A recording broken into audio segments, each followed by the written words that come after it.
Hello and welcome to the MPP Insider, your source for all the latest information in the marijuana policy reform movement. I'm Mike Mino.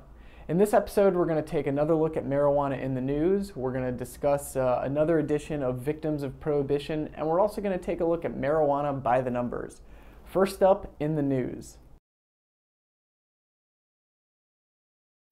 There was some major news here in the nation's capital, Washington, D.C. recently, when a medical marijuana law first passed by voters in 1998 finally cleared its last remaining congressional hurdle. This means that there is nothing standing in the way after more than a decade of Congress blocking this locally passed law.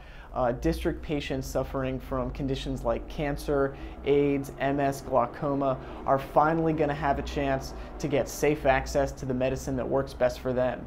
The only problem is local leaders in the district are trying to delay implementation of the law for about another 5 months, so patients here in the district might not see relief until 2011. We're working on that. We're lobbying hard to make sure patients have the best treatment possible, and we will keep you informed of all the latest updates. Also, a really frustrating story out of Detroit, where local activists there had gathered 6,000 signatures to place on the November ballot a question that would let voters decide to make legal up to an ounce of marijuana for adults in Detroit.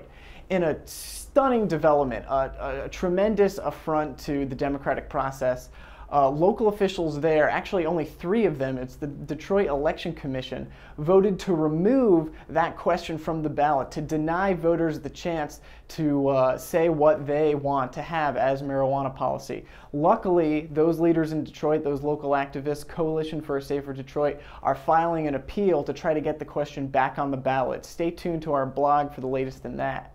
And also there was huge news out of Mexico last week when that nation's president, Felipe Calderon, announced that he now thinks it's time for a debate about drug legalization. Since 2006, when Calderon announced his new offensive against the drug cartels, more than 28,000 people have died in the prohibition-fueled violence there that's been spilling over to our border. And now keep in mind, those Mexican drug cartels make at least 60% of their revenues from selling marijuana in the United States. So MPP and others have been making the case for a long time that if you really want to put an end to that violence, the way to do it is to regulate America's marijuana industry. It's a huge cash crop. Also, Mexico's former president, Vicente Fox, has said he believes it's now time to end prohibition. Sadly, leaders in the United States are still spouting the same old rhetoric, the same old lies, denying the fact that prohibition has not worked and a new approach is needed. Next up, let's take a look at victims of prohibition. The victim we want to draw your attention to today is 92-year-old Katherine Johnson, who in 2006 was shot and killed by Atlanta narcotics officers during a no-knock raid on her home. Well, last week, the city of Atlanta announced it's paying her family a $4.9 million settlement. It brings some amount of closure to a case that was truly disturbing, made national headlines. These officers had fabricated the evidence necessary for the raid and even tried planting marijuana on this 92-year-old woman after they shot and killed her. Really disturbing. You can read the details of it on our blog and also on our victims page. Just search Katherine Johnson.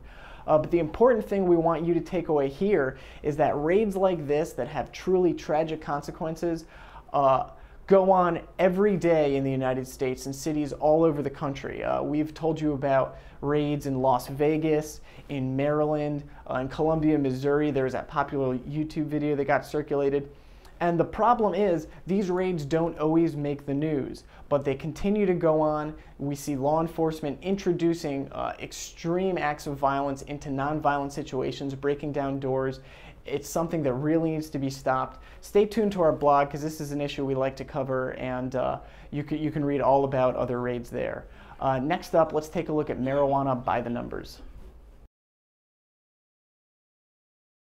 And our number today is 50.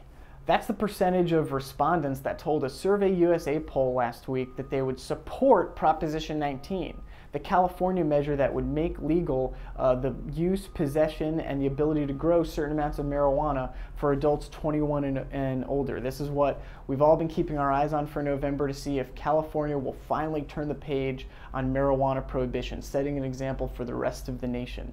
The Survey USA poll released last week showed that 50% of voters were in favor of the measure, 40% were opposed. And that's a lot more encouraging than some other polls that have been released recently, showing the measure to be in a dead heat.